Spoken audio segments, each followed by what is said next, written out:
You got the raise. Maybe it was $5,000 a year, maybe it was 15. And for a moment, it felt like everything was about to change. You were finally going to get ahead.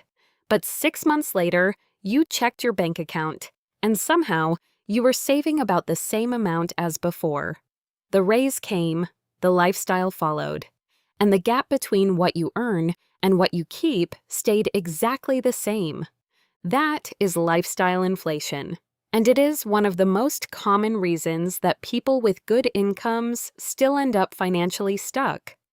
If you caught last week's video on why budgeting apps fail, you already know that the problem with most financial systems is not the tools.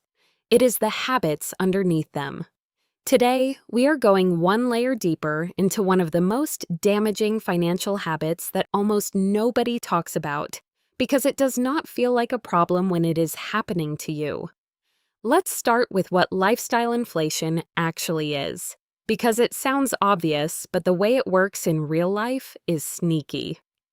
Lifestyle inflation is the pattern where your spending rises to match or exceed your income every time your income goes up.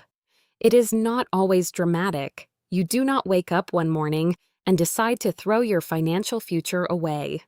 It happens in small, completely reasonable feeling decisions made one at a time. You get a raise, so you move into a nicer apartment because you can finally afford it. That is one decision. Then you get a new car because your old one has high miles and the new payment feels manageable with your new salary. That is a second decision. You start grabbing lunch out more often because you have been working hard and you deserve a break. Third decision. You upgrade your phone when the new one comes out because the monthly installment plan is only a few extra dollars. Fourth decision. None of these feel reckless. Each one feels earned. But together, they absorb your entire raise before you ever see it in your savings account. Here is what makes this so dangerous. The decisions feel justified because they are tied to progress. You worked hard. You earned more. Spending more feels like the natural reward.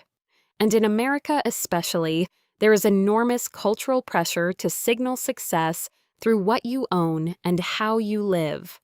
A nicer address, a newer car, better vacations, nicer clothes. These are not just purchases, they are status markers. And the pressure to upgrade your life every time your income goes up is constant and loud. The problem is that lifestyle inflation does not just cost you the money you spend. It costs you the future value of that money. This is where the numbers get uncomfortable.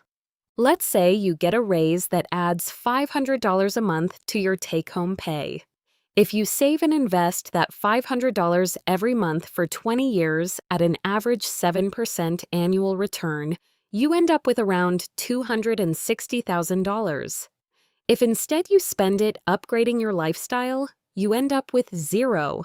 But it is worse than zero, because you have now built a lifestyle that requires that extra $500 just to maintain. You have raised your financial floor without raising your financial ceiling. And this compounds over a career.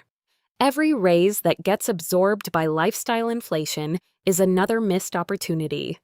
Many Americans reach their peak earning years in their 40s and 50s and still feel financially behind, not because they did not earn enough, but because every income jump in their 20s and 30s got quietly consumed by a higher standard of living. So what do you actually do about it? The first strategy is called paying yourself first, and it is the single most effective weapon against lifestyle inflation. When a raise hits, before you change a single spending habit, automate a portion of it directly into savings or investments. If you get a 5% raise, commit to saving at least half of it before you ever see it in your checking account. What you do not see, you do not spend. This is not about deprivation. It is about capturing the gain before your lifestyle has a chance to claim it. The second strategy is separating needs from wants with real honesty. This sounds simple, but most people are not honest about it. A car is a need if you need one to get to work. A car payment on a vehicle that costs twice what you actually need to get to work is a want. A one-bedroom apartment in a safe area is a need. A two-bedroom in the trendy neighborhood because you can technically afford it is a want. Not every want is bad, but calling wants what they are is the first step to making intentional choices about them instead of automatic ones. The third strategy is introducing a lifestyle inflation delay. When your income goes up, give yourself 90 days before you make any new recurring spending commitments. No new apartment lease, no new car payment, no new subscriptions. Just sit with the extra income for 3 months and let it build. By the end of 90 days, you will have a much clearer picture of whether a spending upgrade is something you genuinely value or just something that felt exciting in the moment. The fourth strategy is to measure your financial health by your savings rate, not your spending level. In America, we tend to measure success by what people have: the house, the car, the vacations, but real financial security comes from the gap between what you earn and what you spend. A household earning $80,000 a year and saving 20% is in a stronger financial position than a household earning $150,000 and saving nothing. Income is not wealth. The gap between income and spending is where wealth actually comes from. The fifth strategy is to run a recurring expense audit once a year. Lifestyle inflation loves to hide in subscriptions and memberships that made sense at some point and just never got canceled. Streaming services, gym memberships you stopped using, software you forgot about, delivery memberships, insurance policies you have never reviewed. Pull up your last 2 months of bank statements, go through every recurring charge, and ask one question.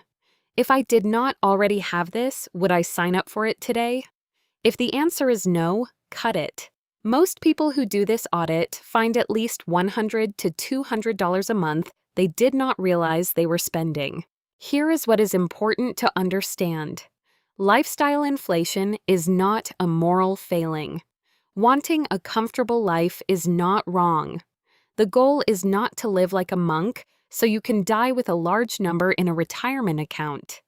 The goal is to be intentional, to make conscious decisions about where your money goes instead of letting your spending rise automatically every time your income does. The people who build lasting financial security are usually not the ones who earned the most. They are the ones who, every time their income went up, made a deliberate choice about how much of that increase to keep and how much to spend. They let their lifestyle grow slowly and deliberately, and they protected the gap. Next week, we are talking about net worth, what it actually means, how to calculate yours, and why it is the number that matters more than your salary or your budget. That one is going to reframe how you think about money entirely. If this video was useful, hit like and subscribe. We cover personal finance in plain language every week, and there is a lot more coming. See you in the next one.